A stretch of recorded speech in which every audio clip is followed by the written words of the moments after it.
پاکستان نے بڑی مشکل سے ان حالات کو سنبھالا ہے، بڑے مشکل مرحلے تھے. ہم روزانہ جو اٹھتے تھے تو نئی خبریں سننے کو ملتی تھی، تو بڑی قربانیوں کے بعد اس امن کو قائم کیا ہے. تو اداروں کو اس پر خاص توجہ کرنی چاہیے اور اس کو بالکل معمولی نہیں لینا چاہیے. جب آگ بھڑکتی ہے تو معمولی سی دیا سلائی سے بھڑکتی ہے اور پھر اس کے بعد شہر کے شہر خاکستر ہو جاتے ہیں. تو یہ چھوٹی بات نہیں ہوئی، یہ بہت بڑی بات ہوئی.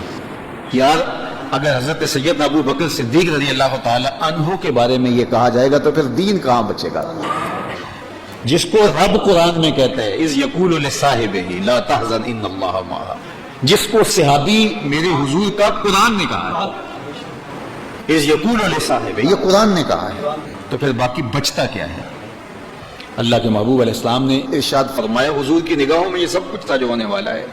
حضور نے ارشاد فرمایا من سب اصحابی، جس نے میرے اصحاب پر گالی دی، میرے اصحاب کو برا بلا کہا، تو آقا کریم نے ارشاد فرمایا فعلیہ لعنت اللہ والملائکہ والناس اجمعین، اس پر اللہ کی بھی لعنت، تمام فرشتوں کی بھی لعنت اور تمام لوگوں کی بھی لعنت.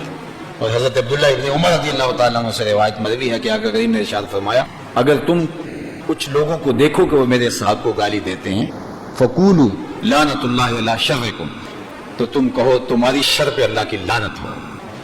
تو اللہ تعالیٰ ان لوگوں کو غارت کرے جو اس ملک کا امن برباد کرنا چاہتے ہیں، اور وہ بد زبان جو صحابہ کو بھونکنے سے باز نہیں آتے. ہمارے ہاں صحابہ اہل بیت ہمارے ایمان کا حصہ ہیں اور ان کی محبت ہمارے رگ و ریشہ کے اندر محو نفوذ ہے اور ان کی عقیدت ہماری زندگی کا حصہ ہے. یہ بڑی ضروری باتیں تھیں اور میں نے اس لیے کی کہ یہ باتیں جو ہیں وہ غور کی جائیں اور ان باتوں پر عمل پیدا ہو. اس وقت ملک کے اندر جس طرح کے لوگ جو ہے وہ ہم سے رابطے میں ہیں اور جس طرح کی باتیں ہو رہی ہیں تو آگ بھڑک سکتی ہے اگر بر موقع اس کا علاج نہ کیا گیا. تو ہم اس کے بالکل متحمل نہیں ہیں. یہ ملک شیعہ سنی فسادات کا بالکل متحمل نہیں ہے. ہم تاریخ کے نازک دوراہے پہ کھڑے ہیں. کفر ہمیں مٹانے کے لیے جس طرح سے سازشیں کر رہا ہے تو ایسے لوگوں کو اگر چھوٹ دی جائے کسی کے کہنے پہ یا کسی وجہ سے تو اس کا نتیجہ یہ ہوگا کہ بہت خطرناک حالات ہوں گے جن کا ہمیں سامنا کرنا پڑے گا. اللہ تعالیٰ میرے وطن کی حفاظت فرمائے اور ہمیں صحابہ اور اہل بیت کی چوکھٹ کا فقیر رکھے. ان دونوں کی محبت، صحابہ کی اور اہل بیت کی محبت ہمارے ایمان کا حصہ ہے.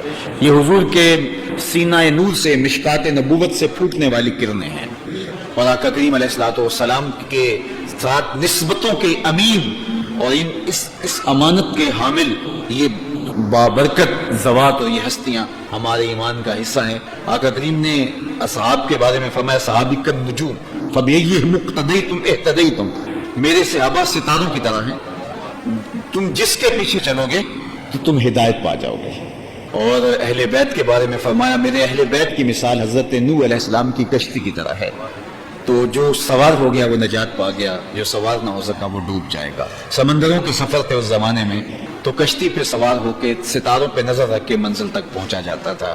تو امام اہل محبت کے برادر اصغر مولانا حسن رضا خان نے کہا تھا کہ اہل سنت کا ہے بیڑا پار، اصحاب رسول نجم ہے اور ناؤ ہے اطرت رسول اللہ کی. نجم ہے حضور کے اصحاب اور کشتی ہے حضور کی اطرت.